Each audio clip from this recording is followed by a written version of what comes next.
21, mais ou menos. E com bebés com 3 meses. Depois, também, fazemos supervisão de visitas em termos de, por exemplo, de mediação familiar. Imaginem situações em que os pais estão divorciados e que não há um acordo em relação às visitas dos filhos. Ou que os pais não se falam e têm muita dificuldade na troca das visitas e tudo o que é relacionado com aquela criança.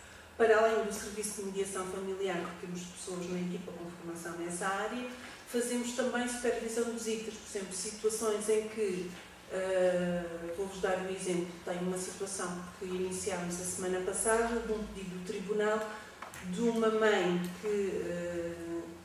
que os filhos foram entregues à sua mãe, portanto à avó materna, e que ela não vê os filhos há um ano, por exemplo. Não fazia sentido, não é? Porque as crianças também são muito pequeninas e praticamente não conhecem a mãe, e há conflito entre a avó e esta mãe, portanto faz mais sentido, e foi isso que o tribunal também pensou, fazer estas visitas supervisionadas para perceberem, ainda mais porque houve um historial de toxicodependência por parte da mãe, portanto se fazer uma avaliação em relação a esta mãe e a estas crianças, portanto, porque a supervisão não é só ver se também trata mal as crianças, é também avaliar as competências parentais, não é? E o objetivo não é que estas visitas ocorram sempre na instituição, porque isto também não é normal e não é natural. Os pais verem sempre os filhos, portanto a ideia é depois haver uma evolução ou não, é? Dependendo também da avaliação do técnico que está a fazer aquela supervisão de visita, que depois no final vai ter que enviar o relatório para o tribunal e dar o seu parecer. Até porque, e eu agora queria acrescentar aqui um bocadinho, explicar-vos também o que é que nos distinguirá a nós, assistentes sociais, com formação.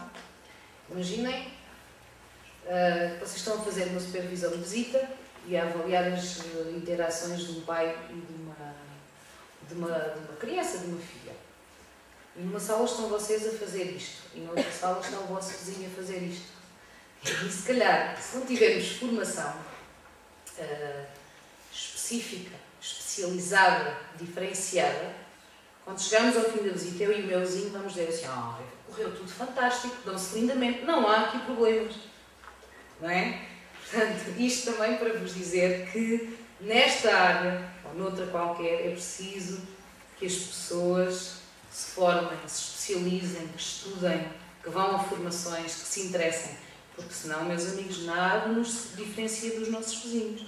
Senso comum, se nós quiséssemos o senso comum, não estávamos aqui. Não é? Portanto, é preciso que vocês também pensem que estes agora são 4 anos, não é? 3 anos, meu Deus, no nosso foram 5. Estes 3 anos de curso são só assim o primeiro passo. E que a partir daqui vocês terão também vocês próprios definir um caminho, não é?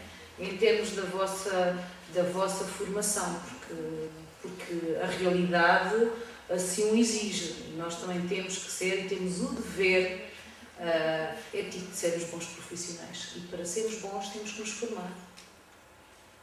E temos que nos especializar. Portanto, nós defendemos muito a especialização, se calhar por termos a noção que trabalhamos com pessoas e com problemas tão complexos.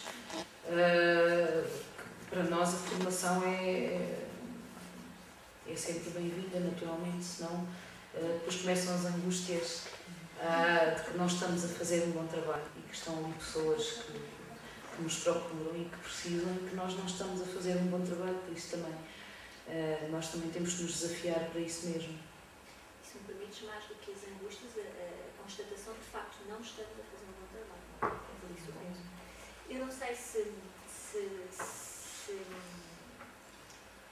a turma teria esta preocupação, mas eu parece-me que era de tudo uma mais-valia se conseguissem, e se calhar neste caso até mais a Deus, não sei, mas a questão é colocada, porque nós temos muito esta ideia, e fala-se muito do tipo de trabalho que é feito no âmbito dos maus tratos, essencialmente com as vítimas. Não é? E de facto uma das questões que eu partilhá-lo sempre, e já tenho partilhado isto com tudo, é o facto de vocês também fazerem um trabalho que integra não apenas as vítimas, mas, como tu dizias, os agressores.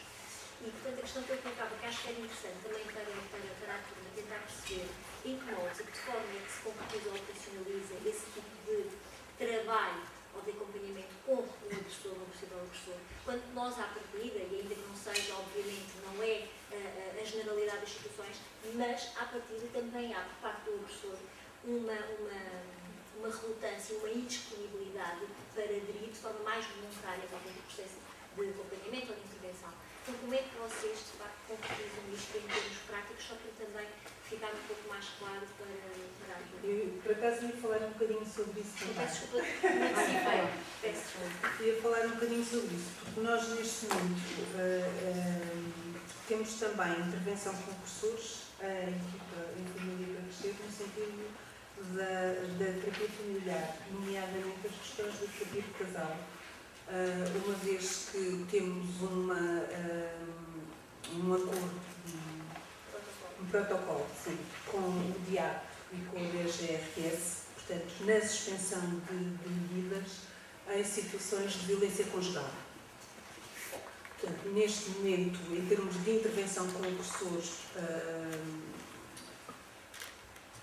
os nossos planos, vamos a caminho do terceiro plano da violência doméstica, e agora é que se fala na importância da intervenção com agressores, ainda vamos a tempo.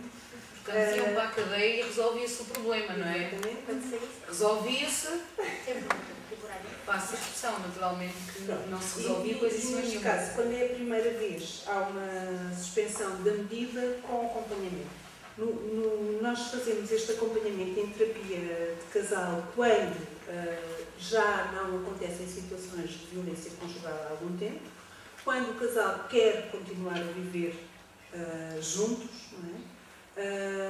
E fazemos também com casais que têm filhos, portanto, no nosso caso específico, porque nós acompanhamos também pelas crianças e não só pela situação filhos menores. Neste caso, posso-vos dizer que, portanto, como uma medida está suspensa, eles são obrigados a estarem presentes. Portanto, nós sabemos que um trabalho de mudança, não é, de alteração de comportamentos tem que se querer, não é? Tem que ser uma vontade própria, ninguém pode ir ao psicólogo coagido nem ao terapeuta familiar. O que é facto é que desta forma eles vão e acaba por ser uma relação. Por exemplo, eu ontem posso-vos dizer que estive com um senhor que estava em acompanhamento, ontem tivemos uma sessão individual. Isto também, a Maria estava a falar da questão da nossa formação e da nossa formação complementar, não é? Eu sou terapeuta também familiar, portanto, para além dos meus 5 anos de licenciatura, foram mais 6 de terapia familiar, portanto, vocês estão a ver, tenho passado o tempo todo a estudar. Porque eu acho que nós também temos que ir procurando outras coisas e temos que ir avançando e temos que ir investindo também. E inovando também. Exatamente. Pronto, e isto só para vos dizer que eu tive uma reunião com a nossa colega da Direção-Geral dos Serviços Regionais, da DGRS, regionais, de Restrição Social, que me disse que o processo dele, portanto, a suspensão dele estava a terminar. E eu ontem falei nisso, disse que a suspensão dele estava a terminar, e ele perguntou-me, mas eu posso continuar para além disso? Eu disse que pode. Portanto, isto é um bom sinal, não é? Um sinal em que ficou alguma coisa e que ele se sentiu bem. Eles às vezes têm alguma resistência. Posso-vos falar também de uma situação que estou a acompanhar, mas que foi uma medida do processo de promoção e proteção do filho, em que o filho foi retirado e ficou à guarda dos avós, e